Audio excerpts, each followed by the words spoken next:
আমি তারিকিন রাজীবের কৃষি কথা থেকে আজকে আমার একটা বাণিজ্যিক আর একটা চমৎকার জাতের কথা বলবো, সেটা হচ্ছে RN3 ম্যান্ডারিন।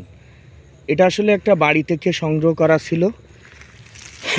এটা যে কি পরিমাণ ধরন, এই দেখেন, এই শুধু এই না, এই যে এই দিকেও আছে, এই দেখেন ফলের ধরন দেখেন। এবং এটা মানে বিশেষ করে রামরঙ্গন বা চায়না কমলার মতোই সাইজ, কিন্তু হচ্ছে মানে ধরে এমনই, কিন্তু ওইটার সাইতে এটা সাইজ বড়, ওইটার সাইতে এটা সাইজ বড় পুরো গাছে। এটা আমি এখান থেকে ঢালিয়ে করো না, ভেঙে যাবে পুরো, মানে এত পরিমাণ ধরন এইটা, এই যে প্রচুর ধরন, এই দেখেন মানে কি পরিমাণ ধরন দেখেন। আস্তে করে দেখাই,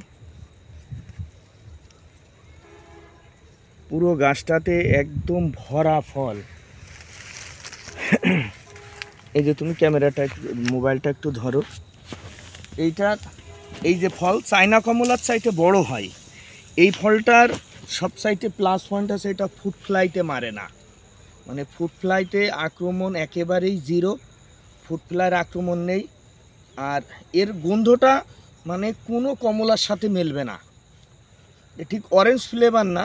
ভিতরটা কেমন হয় আমি দেখাচ্ছি। এর খোসা একদমই পাতলা, এখনও পাকিনি। এই দেখেন খোসা দেখেন, একদম কাগজের মতো খোসা, এবং অত্যন্ত বেশি ধরে, এখনও পাকিনি বলে উঠানো যাচ্ছে না। এই দেখেন খোসা দেখেন, এটা নভেম্বর ডিসেম্বরে যে এই দেখেন খোসা দেখেন, একদম খোসা পাতলা এবং এত পরিমাণ রস এইটাতে, আমি এখনই খাবো, এই এখনই এর মিষ্টতা চলে আসে। আর দেখতে পাচ্ছেন এটা আসলে আমার 10-12টা গাছ আছে, এটা একদম ইয়ের কোল করে, এই দেখেন, এই যে এই দেখেন খোসা দেখেন কাঁচা, তাই কিভাবে উঠছে দিয়েছেন, এই দেখেন খোসা দেখেন। এই সিড কেমন আছে সেটাও দেখাবো। তো প্রচণ্ড রস, এই দেখেন ভিতরটা, এই যে আমি এখন একটু খাবো।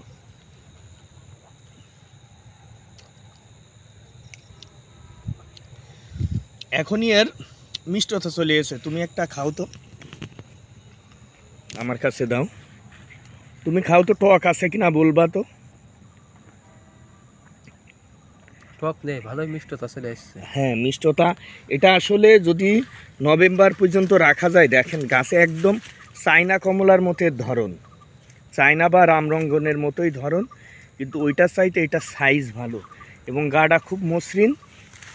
এই গাছে মানে কি পরিমাণ যে ধরছে, এই ডালগুলো অনেকে টেনে টেনে ওদিকে নিয়ে গেছে, এই দেখেন থোকাই থোকাই প্রচুর ধরছে। পাশে একটা ছোট্ট গাছ লাগাইছি, সেটা তো ওই দেখেন ফল চলে আসছে, এই দেখেন এটা ছোট গাছ এবং বড় দেখেন নিচে, এই দেখেন মাটিতে পড়ে আছে ফল, দেখেন এই যে মাটিতে পড়ে আছে, এই দেখেন মাটিতে কত ফল দেখেন, আমি উঁচু করে ধরছি, এই দেখেন এইটার যে কি পরিমাণ ধরন, কিন্তু আমি আসলে লাস্ট পর্যন্ত রাখতে পারি না।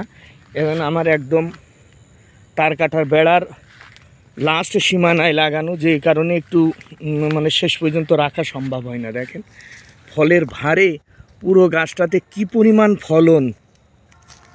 এখন দেখি এইটা বিভিন্ন রুটেও আমি গ্রাফটিং করছি, এই জাতটা নিয়ে আমি আশাবাদী, অত্যন্ত ধরনশীল, রোগ প্রতিরোধ ক্ষমতা খুব বেশি।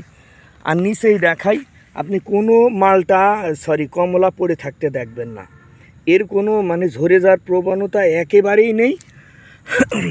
তবে এটা ডিসেম্বরে যে হারভেস্ট করতে হয় এবং রস শুকানোর কোনো চান্স নেই। এটাই মানে এর বেশ কয়েকটা বাণিজ্যিক ভালো ভালো দিকগুলো এই ম্যান্ডারিনের মধ্যে আছে।